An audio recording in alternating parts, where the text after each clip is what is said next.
Nous sommes en pleine nuit aux alentours d'1h40 dans les rues de Coquelles lorsque la police aux frontières repère un véhicule qui circule tout phare éteint. Un comportement suspect pour les forces de l'ordre qui décident alors de contrôler le conducteur. Mais ce qu'ils ignorent à ce moment-là, eh bien, c'est qu'au volant, il s'agit en réalité du suspect du double meurtre de Maëva et Martin. Une course-poursuite s'engage alors. L'homme en état d'ébriété perd le contrôle de son véhicule puis se fait interpeller. Et c'est à ce moment-là que, grâce à l'immatriculation du véhicule et une notice de recherche, eh bien, les forces de l'ordre comprennent qui ils ont entre les mains.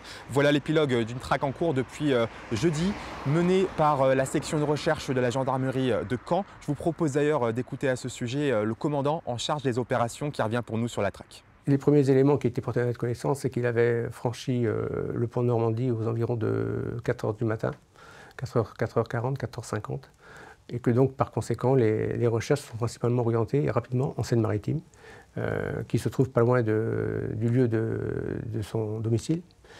Et partant de là, n'ayant aucune information complémentaire à partir notamment des techniques mises en œuvre, nous avons été donc confrontés au visionnage d'un certain nombre de vidéos mises en place dans les communes, susceptibles d'être traversées, avec des alertes placées sur les systèmes de lecture automatisée de plaques d'immatriculation.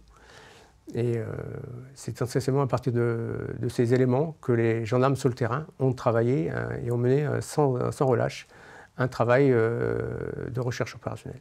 Et dans la course-poursuite, l'homme a été sérieusement blessé, il est donc hospitalisé et actuellement placé en garde à vue.